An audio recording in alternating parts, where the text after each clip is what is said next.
Hi everyone, my name is Paula and I have erythromelalgia. I live in Massachusetts. I'm making this video to talk to you more personally than rather to write a paragraph and have people not want to read it because it's so long. This is an important message that I have regarding the EM community. So a lot of you know that I took a trip to see Dr. Stephen Waxman, the researcher from Yale. But some of you were under the impression that I was going there for clinical matters and to be examined and to get help by Dr. Stephen Waxman. However, I should be clear that Dr. Waxman is a researcher only. He does not see patients clinically. So if you contact his office, you won't be able to see him. They'll refer you to the Erythromelalgia Association or the Yahoo groups for erythromelalgia. There you can find treating doctors in most of the areas around the world that treat EM. So you should definitely look there for help to find if there are any doctors in your area that treat erythromelalgia. So the reason why we went there is because we had a fundraiser a couple of months ago and we hand-delivered the funds to Connecticut, to Dr. Waxman. So while I was there, we were able to get a tour of the lab. He has quite an impressive lab. Many rooms, a lot of Yale doctors, Yale students being there. They are working very vigorously on EM, primary EM, and other diseases such as diabetes, neuropathy, and cancer patients that end up with neuropathy from chemotherapy treatments and whatnot. And so I'm not going to go into Dr. Waxman's research because it's not my place. However, a lot of you already know about the SCN9A gene, and you already know about the sodium channel, the NAV 1.7. So I ask that you research Dr. Stephen Waxman and the gene and sodium channel and read about what Dr. Waxman's team is doing. So his goal is to come up with a medication to treat the EM pain along with the diabetes neuropathy and the cancer patients with neuropathy. And the pain medication will not be an opiate and it won't have side effects. And so that is wonderful, isn't it? If we could have our pain under control and other people as well. However, Dr. Waxman informs me of the problems with research getting done at a fast level. So what the problems are is money, as we all know. If they are funded from certain places, certain facilities fund them, then there's restrictions and regulations. So if Dr. Waxman's team has an idea, say maybe this might help EM patients, they cannot try that idea out until it goes through the proper channels. This process to get the approval could take 2 years. So it's not moving as fast as Dr. Waxman wants, and it's definitely not moving as fast as we need. So there is some problem there. And private funds, he's able to do a lot more with because there's not restrictions. So if Dr. Waxman has an idea for us that's going to help us, he can try it right away rather than wait up to 2 years to even try the idea. So the need for private funds is excessive. Very high need for private funds. So I also asked Dr. Waxman the question that a lot of the EM community wants to know. And I've heard this question over and over. I also have the same question. My EM reason has not been found. I've been tested for everything as far as reasons known why you have erythromelalgia. There are so many of us out there in the world that don't know why we have it. Erythromelalgia is secondary if you don't have the gene and you're not listed as primary. So there is a reason why we all have it. Research isn't looking at that, and no one's looking at that. So Dr. Waxman is not looking at that, and he has no plans of looking at that in the future. As far as I know, nobody has plans of looking at that. So I did offer myself to Dr. Waxman that if anything came across his desk or he heard of anything, or in the future if he was thinking about looking at other causes, I offer myself to that researcher. So you never know, somewhere in the future, somebody might want to look at the other reasons why we have erythromelalgia. If we find out that reason, then we too may be able to be treated and help our erythromelalgia. So the need for private funds is there. I'm going to go back into awareness days at the state level real quick, because I know if you belong to the forums on Facebook or Yahoo or any, private forums regarding erythromelalgia, you've probably seen my numerous posts asking if anybody wants to do a state awareness day at the state level like we did here in Massachusetts. A lot of people responded and showed their interest. They want to have a state awareness day at their state. However, no one has contacted me but one member. One member contacted me, and I'm not sure if she wants to proceed or not. I'll have to get back in touch with her. But only one member emailed me. So everybody wants to have a state awareness day, and they think it would be excellent to have it in their state, but no one's willing to step up and actually get it going. What will happen at the state awareness day if you have it? Everyone in your state will now have a month that they will be able to spread more awareness of EM, and you can start to get companies and other avenues to spread the news about EM and to make the community aware. The bigger reason for having the State Awareness Day is once you have that State Awareness Day and everybody is aware of EM, you can then proceed up to the state level and ask for funds for research for EM. This is what we need to happen.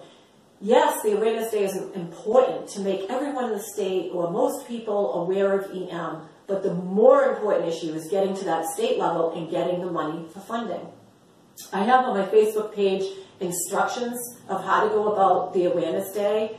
It's a few pages long. It's very thorough. I also have documents on my Facebook page. So I've made everything easier for you to be able to do your Awareness Day at the state level. It's at your fingertips. We just need somebody to step up in every state and say, I'm going to do this. Or reach out to other EM patients in your state and ask for help. Get a group going that you all want to do the State Awareness Day, but nobody knows how to start it. I offer myself questions for email to help you along because it is so important that everybody do this State Awareness Day in their state to be able to get the funding for research. The other thing I wanted to talk about real quick is the fundraising. So we did a private fundraiser. It raised $3,800 just in my area. We have a big state. A lot of states are rather large, and there's probably EM people in every state. So you could be spread out. You could have a fundraiser on one side of the state, another fundraiser on another side of the state. I'll just tell you real briefly. A restaurant was very nice to offer their space to be able to allow us to do our fundraiser. The community was notified through Facebook, through messages, people hung flyers. Now, it's something that can be done easily. People love to help in fundraisers. They love to help for a good cause.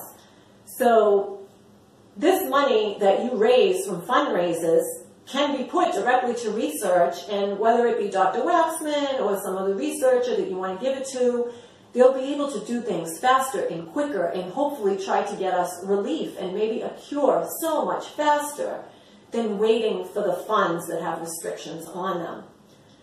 If you're a parent and you have children that have EM, you see them suffering every day, not going to school, not playing outside. You know what they're in for their life, especially if you have EM. You know what kind of a life your child's going to have. Fundraise for that child for EM awareness. Get your child involved. Children are so excited when they know that they're involved in something important. People are more willing to participate when they have a child in their area or their neighborhood. They want help. And so reach out. Start getting fundraisers going. I ask that you ask your friends, your neighbors, your pastor, anyone that's coming to your house, anybody that you talk to help you get an awareness day started, to help you get a fundraiser started. It does take time, and I understand that some of you are very severely impaired. You're at home, you're bedbound, you have sores on your feet, you may have other complications from other medical problems. You're not really on the phone, you're not really on the computer, and you're struggling severely. I understand that the strength isn't there to be able to do these things. All as I ask is that if you're watching this message, give this message to someone else, the one person that you know that you're closest to, and maybe they'll find it in their heart to step up and help you and do some type of fundraiser or awareness day at the state level. For those other people that are home and in bed, when I was planning my state awareness day, I was severely with flares 24/7, non-stop for about a year and a half, elevating 24/7. My life changed completely. I decided I can't just sit here and let my life wither away.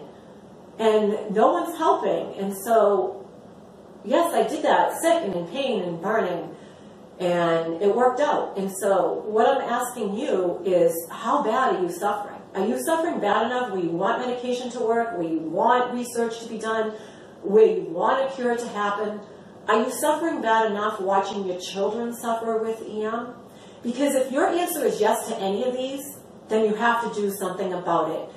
We can't take the sit-back approach, lay-down approach, let someone else do it. Oh, I don't feel good, I can't do it. Let the world figure it out. Let the doctors. One day they're going to figure it out. I'm here to tell you, no, you are wrong. They are not figuring it out. You are not getting the help you deserve and need anytime soon. If you found a medication that works for you, great. Still, you have to do something. That medication might stop working for you. You might get side effects. You might get immune to it one day and it not work. You can't just rely, oh, this medication's helping me, so I don't care about the rest of the EM family. You are part of the EM family and community. So whether you're doing great with your EM or whether you're suffering badly with EM, we are one community, we have one rare disease, and we are together in this. So my plea to you is, please be that person that's going to step up in your state. Please be that person that's going to start fundraising in your towns, multiple in your state, and we plan on doing one at least once a year, and the next year that we're going to do one, I'm going to try to make it a rather big one to pull in a lot more money. I don't have any experience in that by now, but if you start off by a little fundraiser, a town fundraiser, by the time I get to that bigger fundraiser, I will have more information of that. If anybody in the EM community has experience with bigger fundraisers, reach out to me. I'd love to talk to you and learn from you.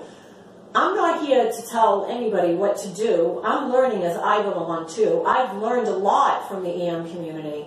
I'm still learning every day, and you're learning every day. We all learn from each other. We all help each other. We all need to take a stand for each other. So I'm going to close this with my plea of asking you, just don't ignore this tape. Put a post on Facebook right now. Get it out there. Anybody willing to help me with the fundraiser for EM? Anybody willing to help me with the State Awareness Day in the state of? Put that message out there right now. Get it out there. See who you can collect for help. Talk to people. Get something going. Because if not, we sit here for the rest of our lives with no help. No help for our children. No help for the next generation. This is important, and no one's going to do this for you. We have to do this together. We have to do this. So I ask, if you want more information on this, you can send me an email. My email is paulawithem@gmail.com, spelled out. And you can also search me on Facebook. I have a Facebook awareness page. That page, just search Paula with erythromelalgia, and it should come up. And so I wish I had better news to give you. I do have one important news to give you that I forgot to mention. Dr. Waxman said that if that gene does not work and it ends up being a failure, he does have 2 more genes to fall back on. So there is still hope. However, keep in mind, you're looking at years and years to be able to even try that, okay? So we need the fundraising and the awareness day and the state funds to be able to get us further along at a much quicker rate. So please help. And thank you for listening to this message. God bless all of you. And I hope that you all have a pain-free day.